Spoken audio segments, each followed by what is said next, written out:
Now available in paperback and Kindle Unlimited. John Haynes, the man with nothing to lose. The man who rules the world runs into the irresistible force of a man with nothing to lose in this action-packed, all-new John Haynes series adventure. Get the regular and variant editions of John Haynes, the man with nothing to lose on Amazon.com today.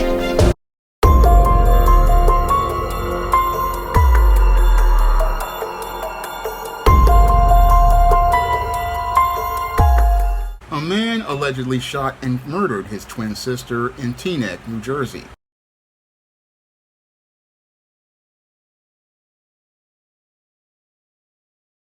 Police in Bergen County say they've nabbed the suspect in a murder of a 26-year-old woman gunned down in a home in Teaneck. The neighborhood still reeling from Thursday morning's shocking murder. All of a sudden, like, bah, bah, bah, 3 shotguns, what I heard.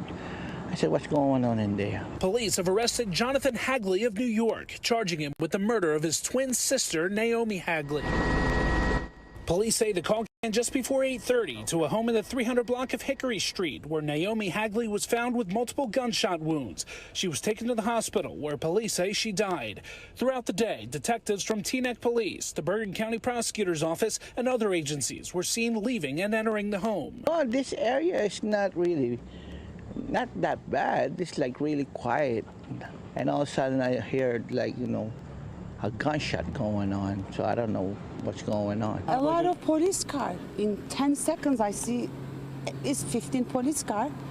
And later on, the ambulance came. I knew right away something serious is going on. Many people who live in this community, including some who say they've lived here for decades, remark how safe they feel in this part of Teaneck, being able to go outside at night or walk their dog without having to think twice. I really feel scared. Never happened before in the 20 years I'm in the neighborhood. The neighborhood is pretty good, like nothing happens, child friendly. Scared and surprised at the same time. Like she said, nothing happened around here, so I never thought I was going to witness something like that. Police say Jonathan Hagley fled the scene and was found by Bogota police officers. They say they recovered a handgun with a defaced serial number near the scene. He's now in the Bergen County Jail, pending a detention hearing. Now, in this alleged incident that took place in a suburb of Teaneck, New Jersey, 26-year-old Jonathan Hagley is accused of murdering his twin sister, Naomi Hagley, on August 15th at 8:25 p.m.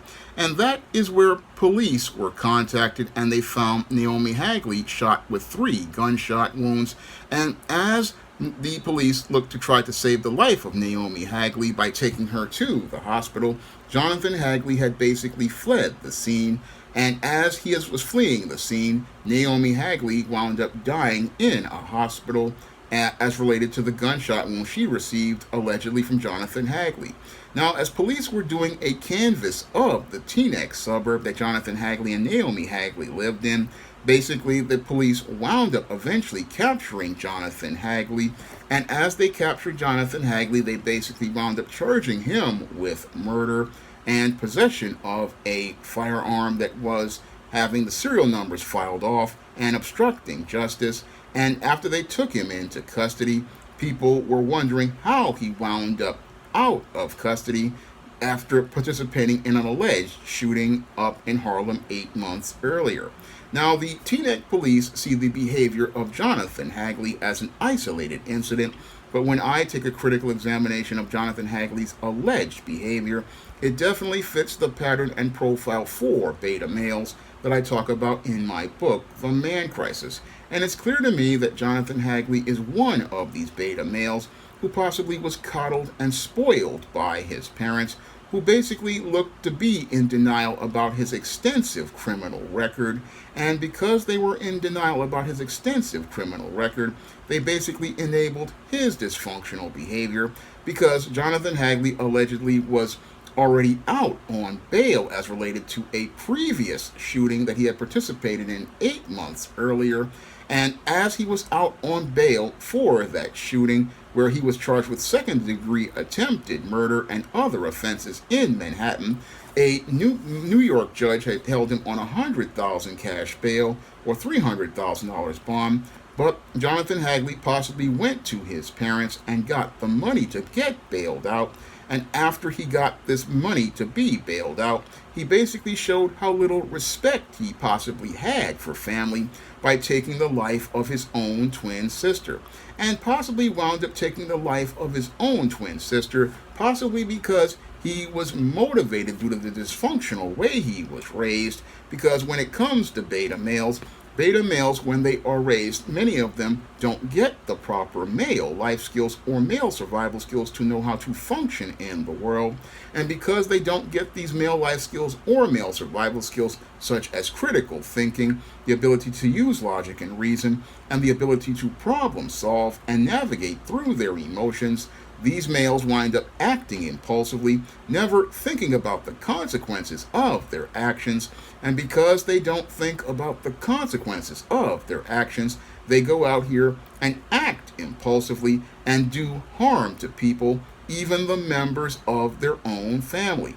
And that's because many beta males don't really see people, even in their family, as people. No, because many of these men live in a rose-colored reality. What many of these men do is they are detached from people, and as they are detached from people, they see everyone as an object that they can use to get ahead in life. And that's what I believe that Jonathan Hagley was doing. He basically saw his family as objects that he could use to, again, be able to maintain his freedom so that he could go on to continue running these streets as some sort of thug or gangster. And as he was looking to run the streets as this thug or gangster, as he was growing up, he had an extensive criminal record where he was sentenced to 7 years in state prison as related to aggravated assault, burglary, and weapons charges in New Jersey. And while he was in prison waiting trial, he basically slashed another inmate's face, which led to more assault charges. And after this, he basically wound up in prison for those 7 years, but sadly learned nothing from that time in Bayside State Prison, where he had stayed from, again, 2018 to 2022. And sadly, as he was in there with all of those inmates, it seems like he learned to become an even worse criminal, because instead of looking to rebuild his life by doing something like going to a place like the Strive Job Readiness Workshop to get his life together, he continued to still be on these streets, still trying to go out here and be this sort of thug and gangster. And as he was out here being this so-called thug and gangster, basically looking to go out here and escalate his behavior by participating in that gunfight in Harlem. And as he participated in that gunfight in Harlem on January 15th, again 8 months to the day of him murdering his sister, he continued to escalate his criminal behavior because, sadly, this male didn't understand how to critically think. And some people want to say that he has a psychiatric issue. No, I don't think this man has a psychiatric issue, because they have them in the psychiatric ward. I don't think that this man has a mental health issue. No, what he has is an issue of his parents coddling and spoiling him and enabling his behavior. And coddling and spoiling him as related to enabling his behavior to the point where he thinks he cannot be held accountable for his actions. And what's even worse is that even after a stint in the criminal justice system in New Jersey, this man still doesn't understand the concept of consequences as related to his behavior. No, he continues to act impulsively, never thinking about his actions, just acting on his feelings. And this is the kind of dysfunctional pattern of behavior I have seen with multiple beta males. Many beta males, again, do not understand concepts like critical thinking, the ability to use logic and reason, and basically, again, are mostly out here feeling and thinking. And this is a dangerous combination for a guy to have the physical strength of a man and the emotions of a woman. And on the surface, it will appear to be like this guy is mentally ill, but this person isn't mentally ill at all. They just have been raised in a dysfunctional fashion and do not know how to function in the world. And what's really sad with this Jonathan Hagley, again, at 26 years old, is that he basically went on for years because his family enabled him, and the criminal justice system, they tried to correct his behavior but couldn't correct his behavior. And what's sad is that as he went on in life, he continued to go on with this behavior, escalating it to the point where he participated in a crime so egregious that there was no looking to give him any sort of pass. I mean, when you go out and murder a member of your own family based on possibly some impulsive thing, this basically shows that this male basically is completely out of control and a clear and present danger to everyone. And the only place that this guy is going to go is the penitentiary for the rest of his life. And I'm hoping they keep him in the penitentiary for the rest of his life, because I don't want to see people saying, oh, it's a mental health issue. I doubt it's a mental health issue when this man had the mind as related to participating in a shootout 8 months earlier. No, this is classic behavior of a guy who was raised with a single mother or a mother and a beta male father. This is the kind of pattern and behavior that these guys participate in, because these men, again, do not know how to navigate through their emotions. Because when a man is out here, he knows how to navigate through his emotions. Yes, he may feel about something, but he knows not to act on those feelings, because he understands there's consequences for his actions, and those consequences for his actions are severe, and you really should be thinking about things, especially with your family, because a lot of times, yeah, family will get on your nerves and upset you. Family will frustrate you and really get you upset, but you've got to learn how to work with your family before you can go out in the world. And sadly, that's what Jonathan Hagley never learned. And as he never learned those male life skills as related to maintaining the foundations of manhood, he wound up becoming a danger to not only people in society, but he also became a danger to his family. And his family didn't see that consequence as related to this child of the corn, who basically grew up like a stalk until his sister wound up getting confronted by her twin brother. And as she got confronted by her twin brother on that fateful morning on August 15th, she sadly wound up losing her life. And as she sadly wound up losing her life, sadly this family became another tragedy as related to the man crisis in this country that America refuses to acknowledge. A man crisis in this country where we have hundreds of millions of these males who are literal landmines all across the country. And it's not a matter of if these landmines explode, it's a matter of when and the damage that they do. And in this case, basically, this landmine wound up doing damage to this family because you had a brother murder a sister, because he had an illegal firearm, and as he had that illegal firearm, he basically was in his feelings and again murdered this sister. And while some people will say, oh, we need to do something about gun control laws, this whole case proves it's not about gun control, because this beta male has been out here with illegal guns for years, showing how it's not about the guns, it's about the people and the way we raise boys to become men. The way we raise boys to become men are creating these kinds of beta male ticking time bombs, which have become landmines since the 2020 COVID pandemic.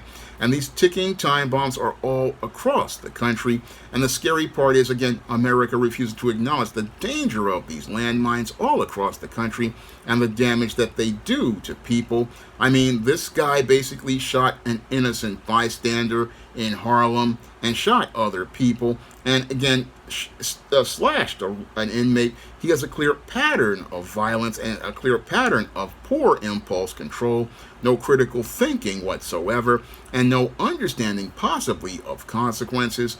But he possibly will get an understanding of consequences if he's possibly tried and convicted for this crime of murdering his sister, because this time he is going to go to prison for the rest of his life on these charges of murdering his sister, and possibly there, when he runs into Bubba, Tiny, Roscoe, Big Dave, Melvin, and Mr. Sprinkles for the permanent term inside of the penitentiary, he will learn more about discipline and impulse control as he's running into these inmates who are lifers like him, and they will teach him all about discipline and order, along with the CEOs as related to the social pecking order of the penitentiary, as they possibly trade him for Little Debbie snack cakes, ramen noodles, packets of Crystal Light lemonade, packets of Crystal Light tea, Hawaiian punch, off-brand lemon lime drink, off-brand grape drink, off-brand fruit punch,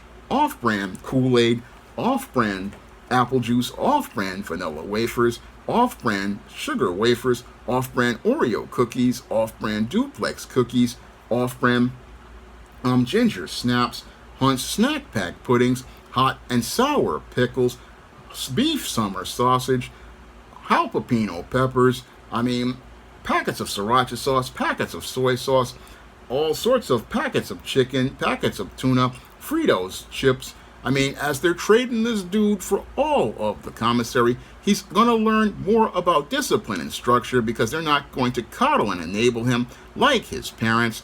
No, they're not going to coddle him, enable him like his parents, as they basically trade him for the front side and the back side for that commissary. And then after filling up the front side and the back side with special sausage, what they're going to do is have Mr. Sprinkles come in, spray the front side and the back side with special sauce, and after spraying the backside with special sauce, Mr. Sprinkles is going to flip him over, bend him over, and then call the guys from Cell Block D to come in, as he splits the cheeks open and shows his backside looking like the inside of Louisiana crunch cake. That is the fate that's going to happen to this dude if they can convict him of these crimes, because this dude basically went from a guy who had the intangible of his freedom and possibly a sentence as related to that Harlem shooting that would be pretty long, to now winding up in life in prison for taking the life of his sister, all because this man wasn't raised with the proper male life skills and male survival skills. This guy, Jonathan Hagley, went from a man who was on the brink of losing his freedom to a man who's possibly going to do life in prison. And this is what happens to beta males, because they don't understand how the world works and don't understand how to preserve their intangibles of manhood, like their dignity, their self-respect, and their freedom. And because these men have no understanding of these things, or even understanding of how to care for even members of their family, what they do is wind up going from being men who could be free in society to men who will wind up in a crisis when they wind up getting turned out in the penitentiary. Now, if you want to learn how to identify the behavior of beta males and how to work towards correcting that behavior in your son early on, but the easiest way to do that is by having a father in his life. But if you want to identify that behavior, you can pick up my book, The Man Crisis, on Amazon.com in paperback and Kindle format. You can also find The Man Crisis at other online booksellers like Draft the Digital, Google Play, Barnes & Noble, and big box retailers like Walmart and Target. And if you'd like to see me make more videos about The Man Crisis, you can send a donation to the Patreon, the PayPal, or the Cash App by clicking the links in the description box. That's all I have to say for this video. You can comment, rate, and subscribe. Now available in paperback and e-readers, John Haynes, 1987. Learn lessons about life and teenage love in the 1980s in this coming-of-age John Haynes story. Get your copy of John Haynes, 1987 in paperback and e-readers at Amazon.com and online booksellers everywhere. Now available in paperback and e-readers, The Temptation of John Haynes. Give in to temptation and pick up this action-packed African-American paranormal romance. Get The Temptation of John Haynes in paperback and e-readers today. Now available in paperback and Kindle Unlimited, The Man Crisis. Learn why so many men are struggling to find their way in an increasingly gynocentric world in The Man Crisis. Get your copy of The Man Crisis in paperback and Kindle Unlimited today. Support Black-owned and Black-operated digital broadcast media. www.niceradionetwork.com. Nice Radio Network, broadcasting 24 hours a day, 7 days a week.